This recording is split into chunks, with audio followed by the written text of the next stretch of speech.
Hello everyone, welcome back to my channel. Happy New Year once again and happy resumption to all moms. Some schools have resumed, some have not, and I want to talk about something important before school resumes, and that's parenting without violence. You know that saying, spare the rod, spoil the child. Yes, that one has been passed down from our grandparents to our parents, then from our parents to us. That saying that we so want to live by. Again, I say it's not going to work in this generation. Always beating your children will not bring about discipline. Instead, it will even lead to fear. They will not be able to confidently relate to you or confidently say things that happened to them. I'm not even doing this video to judge any parent, because on some days I'm guilty like mad. But after some research, I realized that if I want my child or children to expressly confidently express themselves, and not get used to being shouted at or being beaten, I have to find other ways to parent them. I have to find other ways to discipline my children. From my research, I realized that children who are physically harmed are more likely, they struggle with anxiety. They are always anxious. They also struggle with their self-esteem. They have low self-esteem and they always exhibit aggressive behavior. And I definitely don't think that that's what you want from your children, a child that you carried for 9 months, 10 months. I definitely think that you don't want that type of child. You don't want children not able to think highly of themselves, children who throw tantrums anyhow, who exhibit aggressive behaviors. I'm so sure you don't want that for yourself. I totally understand that parenting is hard and children, I want to say sometimes, but I feel like most times always tend to push our buttons, and you might feel like a little spank here and there, or a little, let's just stop it as spank, a little spank here and there will fix the problem. I'm here to tell you that if you think that will fix the problem at that moment, you should do it. No, I'm actually serious, because there are some things that our children will do. Like, you would have tried all the gentle parenting hacks and you just feel like they are not, they don't seem like they're going to stop that behavior anytime soon. I think that you can spank them. My only issue now, and that's what I'm talking about this topic, my only issue now is when you think that always spanking them will solve the issue. It will not. There are some parents that their first children, they probably did not have to spank them or hit them, but then they gave birth to their second child, and they realized that, oh no, I don't think gentle parenting can work on this. Like, I have to follow my words with action. You get? So I just feel like you of course you have the right to choose what method to discipline your child, but I just feel like you should not rely on only hitting or spanking them. It will not work. Like, they're just going to feel like, what's the worst mommy can do? She'll just beat me and that's it.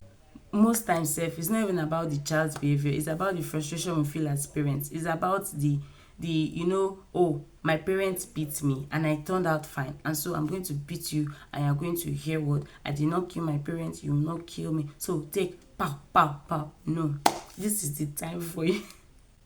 This is the instant, or instance, no, instant. It's high time you broke that cycle of solely relying on beating and hitting. Like, it's not going to work anymore. So I made research and found few alternatives that we can try as parents. I'm even currently practicing one. It's hard, but I'm currently practicing it. The first one is redirection. If you see that your child is doing something that you don't want them doing, you can distract them or redirect them to a safer activity. For example, so I sew. So when I'm trying to cut out my design, and my child is, playing with the material, I'm tempted to beat her at that moment, or I'm tempted to shout at that moment. But because I've learned that I can also redirect them, I say, okay, Delight, go and bring that banana in the parlor, or Delight, go and bring that bucket in the parlor. Like, I redirect her to things that she would normally play with. Or Delight, go and bring your pampers. Or Delight, like, I just think of something that would make her leave at that moment so that I can quickly work on what I'm working. So redirection. And once in a while, no, let me not lie, like 90% of the time it works. So that way I don't give in to my temptation to beat or shout at her. The second one is timings instead of timeout. So I think this one will work with older children, where you sit with them, you ask them how they are feeling and help them understand what went wrong. Like instead of saying that, telling them, oh, go face the wall, or go stay in a secluded area where they don't have to talk to anybody, you can sit with them and ask them, okay, this thing you did, do you think it is right? Okay, after everything, I tell them to apologize to whomever they offended. So I think this one works with older children. The third one is natural consequences, like letting them experience the results of their actions. That way they would learn responsibility. For example, when my baby is trying to climb a table or a chair, and I've done everything, I've talked, I've spoken, I've shouted, and she, like, at that moment just feels like she's not even ready to listen to you. Sometimes oh, I let her, because I let her fall. And when I say fall, I try to make sure. So what I do is, if she's not on the rug, and if she's on the tiles, I place pillows around her, so that when she falls, she realizes that, person dey fall oh. Do you get? So sometimes let them experience the result of their consequences. Maybe because with toddlers you never can tell, she might even see it as play. Maybe they would learn from that, and it probably teach them responsibility, probably teach them, oh, don't climb that chair next time, oh, don't do that next time. The fourth one, actually spank them. Like, I feel like if they've not received one or two in a month, like, they are not going to understand that they should not do that particular thing. So if you've tried everything that gentle parenting entails, and you're just like, you know what, I think I should go the African way, just spank them. Like I said, my only issue with beating your children is when you rely solely on beating your child. So when you've tried everything gentle parenting, switch it up. Switch it up. Let them understand, yo, na me oh, na me, forget say na still me. The fifth one, and this is going to be the last one because of this video, maybe bribe them out of that dangerous activity. So when you see that they are doing things that you don't want them doing, you can bribe them. Oh, come and take juice, come and take biscuits, come and take cheese. I don't know, like, it just works for me, especially this last two I spoke about, like actually spanking them and bribing them out of that dangerous activity. It used to work for me, and it still works for me on some days. So all of these things I listed, this last one, you can try bribing them out. Come and take, oh, come and do this, come and play. You can try bribing them out of that dangerous activity. Most importantly, remember to model the behavior you want to see.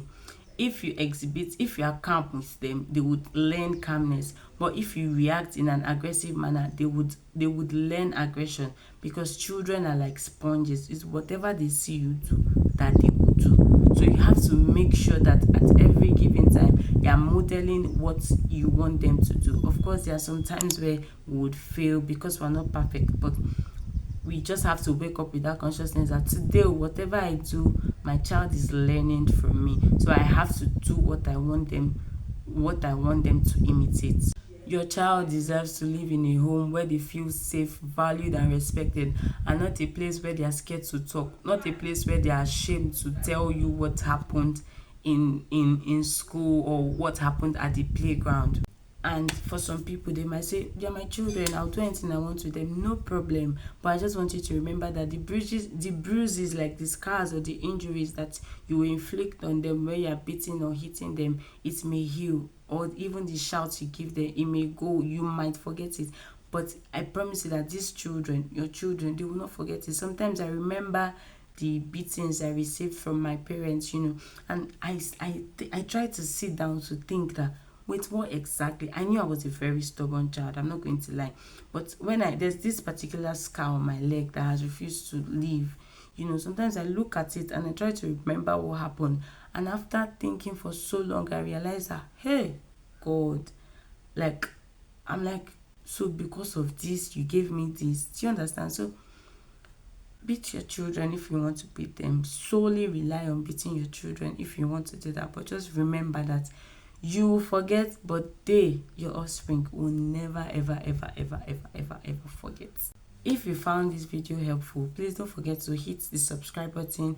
Don't forget to like this video. And if you have anything that, if you like don't agree with me, let me know in the comment section. I'm not doing anything with my time. I would respond, of course, in a loving manner. So thank you everyone for watching. See you in my next video. Bye.